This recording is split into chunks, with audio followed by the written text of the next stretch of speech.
All right, here we go. First play from scrimmage.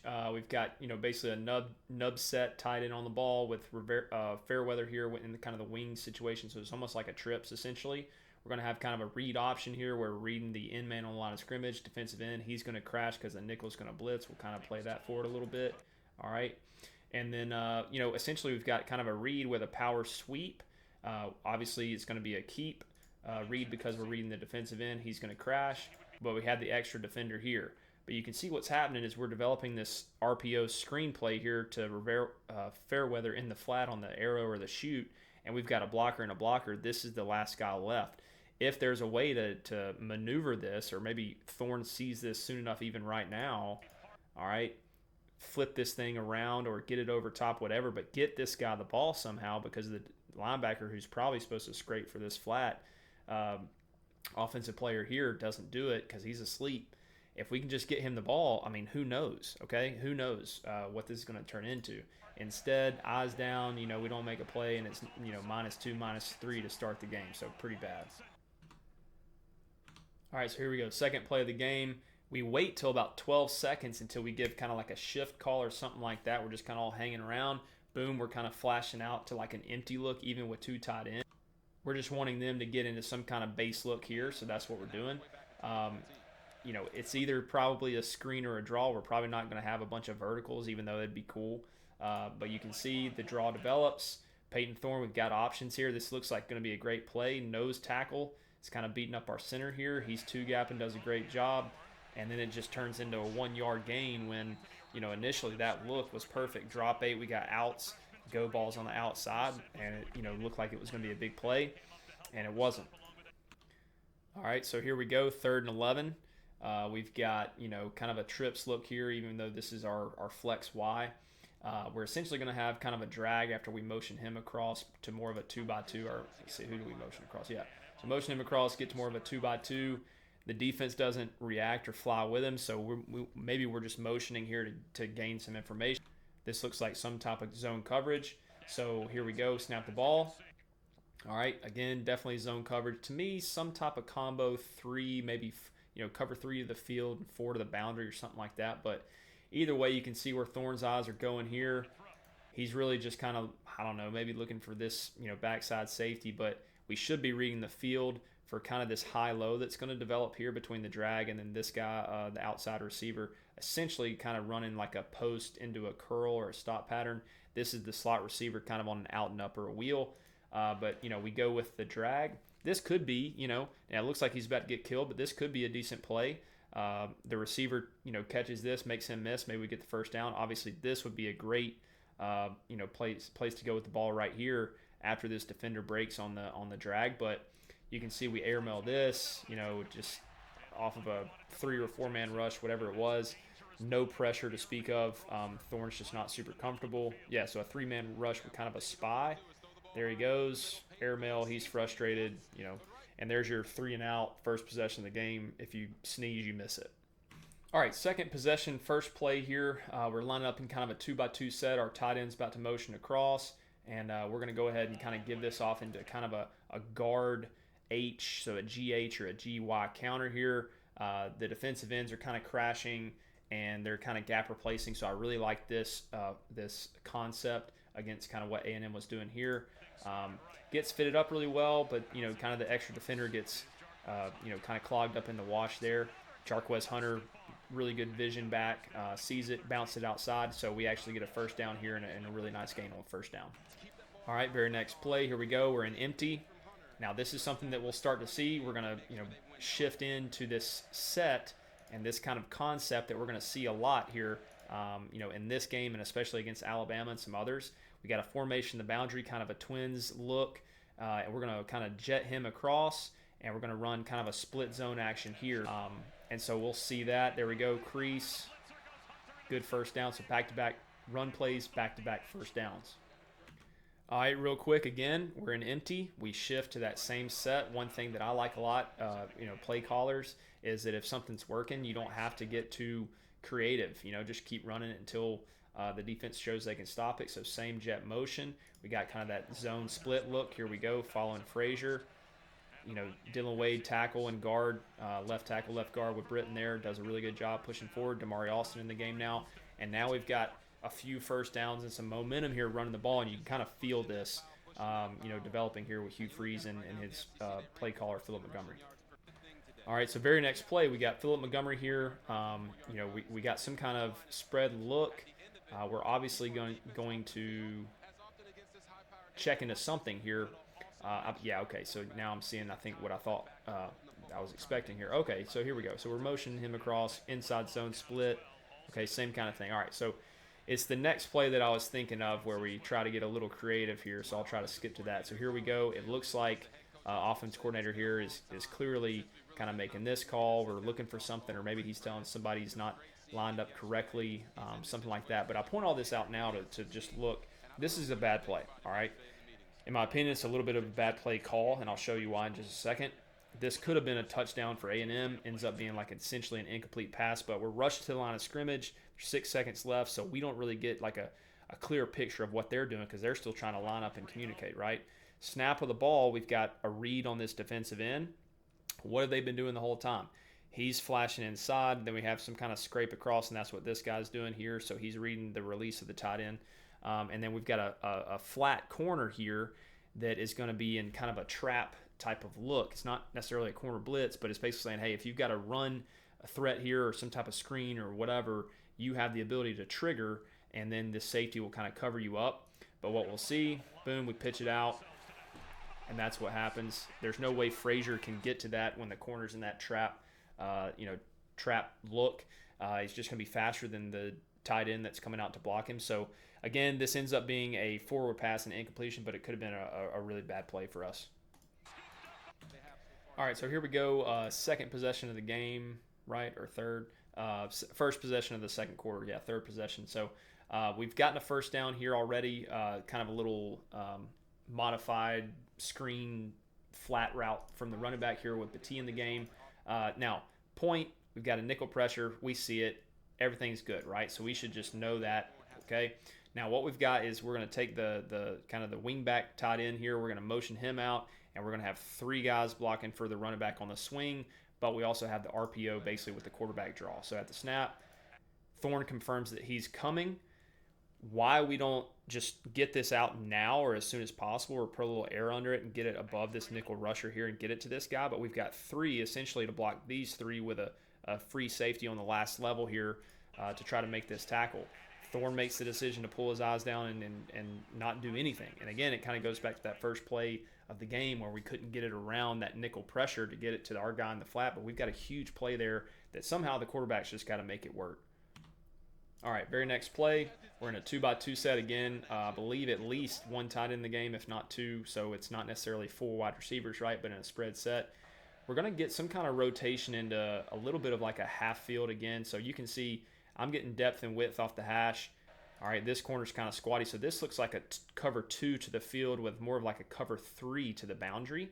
We're running essentially what it looks like a 4 verts look, and I think the outside defenders ended up running like a comeback or a stop pattern. But the idea here is you're going to get tied in here on the seam ball in that perfect pocket against a single high zone where the corner's going to squeeze, the free safety's in the middle of the field, and as soon as he gets beyond the hook curl defender here, then we should have a play. So here's the pocket. We're a little late off of this play action 3-man rush. No problem here in terms of pressure. A little late in my opinion. If you can get this ball a little early with some touch here, this helps. But great decision. Throws it super high. You can see the cover 3 boundary corner here squeezes this down as he should. But if we can get this ball somewhere in here on the body of the tight end, the big guy that he is, even if he takes this shot in the back here from the corner, it's not going to be a huge deal. But a really bad throw, gets our guy killed and really takes away an opportunity to get a nice chunk play, 15, 17-yard gain there on that seam ball. This is a really good look, okay?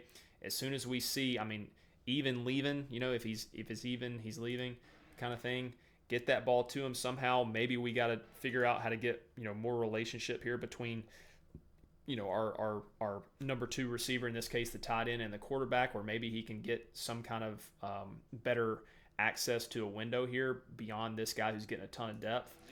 But you can see you can see the window that we're trying to get this ball into, and it's there. And that's just a you know, 4 verticals, seam balls versus a single high look in zone coverage is that's where you got to go with the football. So good decision, really bad execution. All right, now I wanted to make a point here. We got a first down on 3rd and 12 because Thorne kind of evacuated the pocket. Defense had to plaster. He got it to Shane Hooks for a first down, so good play. But just wanted to point this out. We're in a hurry up. You know, 2x2 set was stacked. You can do a lot of things. You know, RPO reads, this kind of thing. So there's a lot of things you can do. But just wanted to point this out, right? So we're just taking this, say, hey, look, I've got a blocker. I'm going to get it to my guy, and then you know this safety or whoever this is going to be, you know, 8 or 9 yards. And so just see if we can get like a one-on-one situation. This doesn't turn into like the best case scenario, right? Rivaldo does an initial job of like driving his guy off the ball, but then, you know, loses his footing. So we've got 2 guys to tackle 1 here that should only be a 0 or 1 yard gain. Shane Hooks does a good job making him miss, drags this guy. It's actually an 8 yard gain on first down, but just wanted to point it out because with the influx of talent at the receiver position with a Cam Coleman, Perry, some, you know, Malcolm Simmons, etc., these guys on the outside that can hopefully make these plays for us. This type of thing right here, we should be able to get Thorne some more stats and some more first downs. Just stay ahead of the chains in general, just because we should have an influx of talent at the receiver position in 2024. All right, so quick look here. We're in empty. We shift again.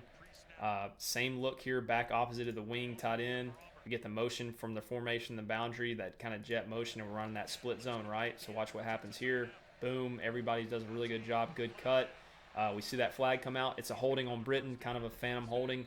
But, you know, just to kind of show you game of inches type stuff, like, you know, we were that close from having another first down in their territory and really putting together a really good drive. All right, very next play, again, kind of a similar look with a wing and formation of the boundary with a jet to the field. This is the first wrinkle off of this look where we've kind of got a receiver action there with kind of that post wheel or out and up, and then Rivaldo to the flat. A&M does a good job, but you know, just again, kind of that first wrinkle off of that concept that we've worked in so far. All right, this is going to be tough for Auburn fans here. 2nd 15.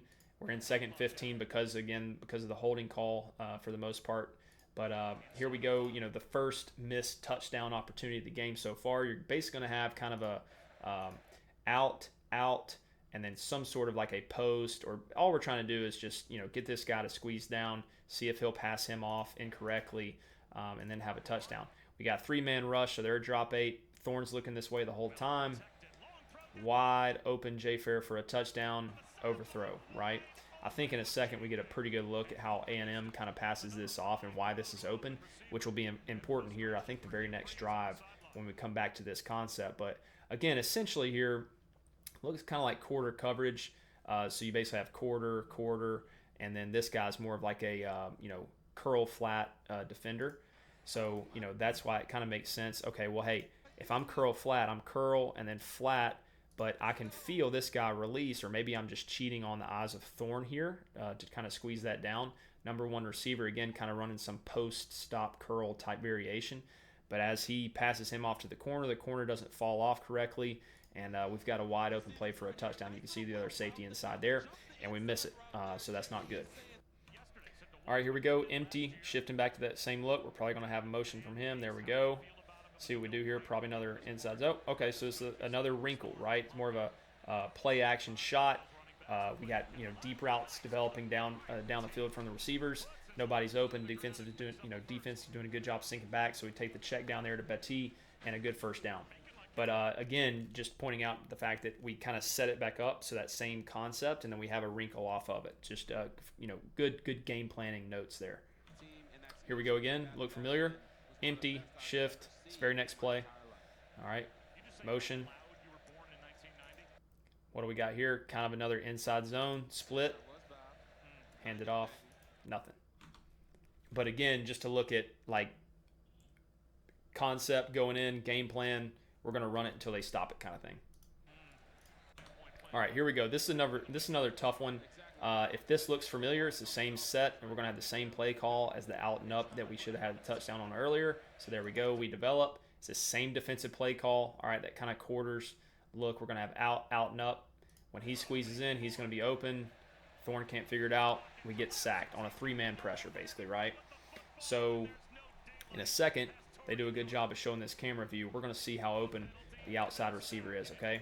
All right, so same development. Now, last time the corner squeezed, and that's why the out and up was open. So let's see what happens here. He squeezes initially, then he falls off, okay?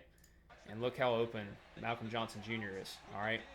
So we're going to, continue to let this play. We'll see from Thor's angle, all right? We go out, and up. Here's the number one receiver. He's going to squeeze this down, okay? Look, initial pressure, he feels it, resets his feet. Our guy's open over here. He's already shifted back to the out and up, and it's not open. This is, to me, a very clear indication that Thorn may have been thinking of where to go with the football before the ball is snapped, right? He's not open. The corner falls back on it, takes a sack. All right, so this is important. So look at how we're set up. We're going to kind of tray those tight ends over, and then we're going to bring Rivaldo here in motion, and we're going to set up this kind of crack toss play, okay? And now this is not like a huge gain, but it's very important. Just remember this. Just kind of file this away for a few plays here in a second, and I'll show you why. All right, so it's 4th and 1. All right, we're kind of approaching halftime here. We can see that. Okay, but it was just 3rd and 1, and we got stoned on just a bad blocking. I didn't even want to look at it. So a second ago, I said, remember this, this kind of formation, the shift. Rivaldo's going to come in motion. What are we setting up here? That same toss play, right? All right, we got 0 coverage, okay, straight up, no question about it. There's the toss. We fake the toss. Everybody sucks up on it. We got 2 guys that are wide open for touchdowns. Okay, 1, 2, wide open for touchdowns. If Thorn can just, look how much room he has. If he can just settle in for a second, set his feet, just loft one of these things up. This is the corner. He's not doing anything. Now, maybe if we throw this ball downfield, maybe we get an offensive PI or something like that. So, I could buy somebody saying that. But, Thorn shows good toughness here, gets the first down for us. But, that's 2 touchdowns for sure on the out and up. And then this one that, absolutely should have been there just from a play calling standpoint, an offensive scheme standpoint that we don't take advantage of here in the first half. Now, this is a real shame. We're in 3rd and 8 here. It's that same drive after Thorn does the helicopter hit for the first down. The first play, after we reset the change, we get a sack. Then we get a little run for 5 yards there to set up 3rd and manageable. But we got, man-to-man, single high. We've got 3 of these guys having some sort of rules to figure out the bunch set that we've got to the top of the field.